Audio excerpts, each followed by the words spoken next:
Assim como as outras emoções, o luto não está apenas na sua cabeça. Ele se manifesta no seu corpo de formas muito concretas. Mas a maior parte das pessoas não sabe o que acontece com seus corpos durante o processo do luto. Mas quando você aprende a reconhecer as reações corporais ao luto, você tem melhores condições de lidar com isso e atravessar esse processo com menos sofrimento. Vale a pena começarmos entendendo como o cérebro lida com o luto. Quando você sofre uma perda muito séria na vida, o seu cérebro recebe essa informação como uma ameaça à sua sobrevivência. E diante disso, sua primeira reação é a de fugir ou lutar, porque esse tipo de perda é uma experiência altamente estressante. Então as pessoas facilmente se desesperam, choram, gritam, ficam com raiva. Elas podem correr, fugir, negar a perda ou evitar falar ou pensar no assunto. Outras pessoas congelam, ficam apáticas, se desligam do mundo. Essa resposta inicial é aguda, intensa, mas em algum momento ela acaba se resolvendo.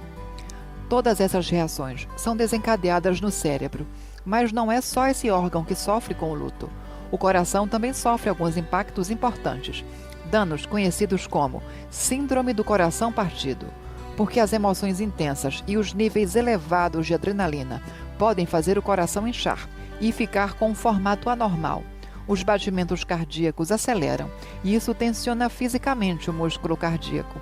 E embora a maior parte das pessoas que atravessam o luto consiga lidar com isso, para pessoas acima dos 65 anos, existe 21% mais chance de sofrerem um ataque cardíaco no dia seguinte à perda.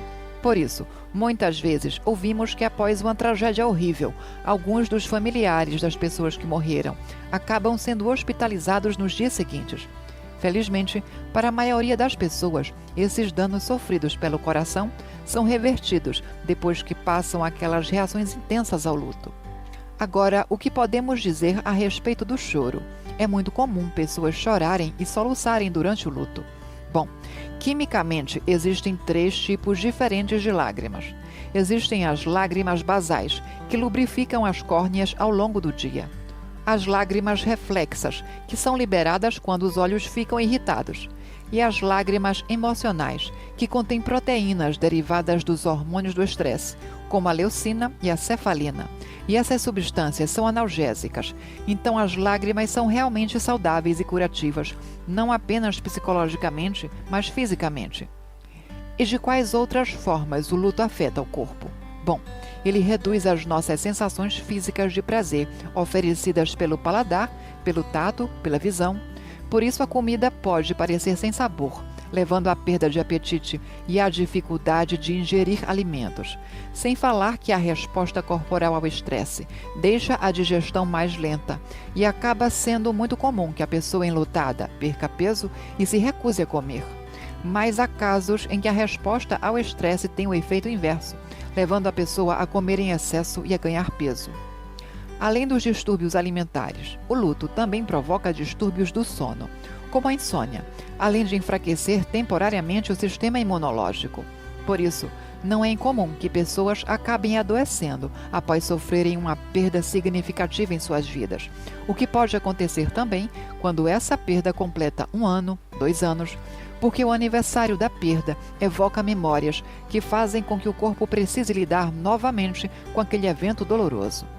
Além de tudo que já foi citado até aqui, dores de cabeça e outras dores corporais são também comuns durante o luto, especialmente quando ele ainda está muito intenso, porque toda aquela dor emocional provoca alterações corporais, e esse processo será mais agudo em pessoas que tentam reprimir e mascarar as emoções que precisam emergir durante o luto.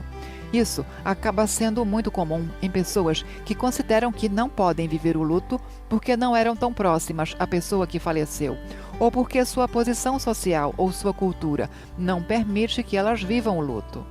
Só que reprimir emoções não funciona no longo prazo, e o luto termina emergindo em sintomas físicos, que também acabam desviando a atenção da pessoa enlutada do sofrimento emocional que ela reprime. Mas quando a perda é reconhecida, acomodada e o luto é processado, o cérebro vai gradualmente dando espaço para a nova realidade.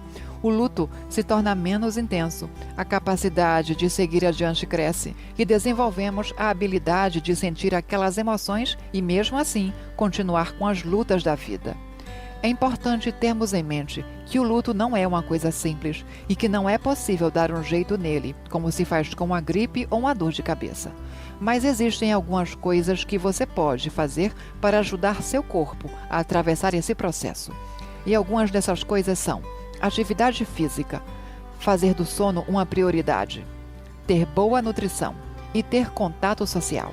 Quer dizer, estar com pessoas, não interromper as atividades que você considerava prazerosas, mesmo que elas não pareçam mais agradáveis. Ao longo do tempo, você voltará a sentir prazer com elas. E se puder contar com o apoio de um terapeuta, isso só irá contribuir para que você possa processar o luto com menos sofrimento.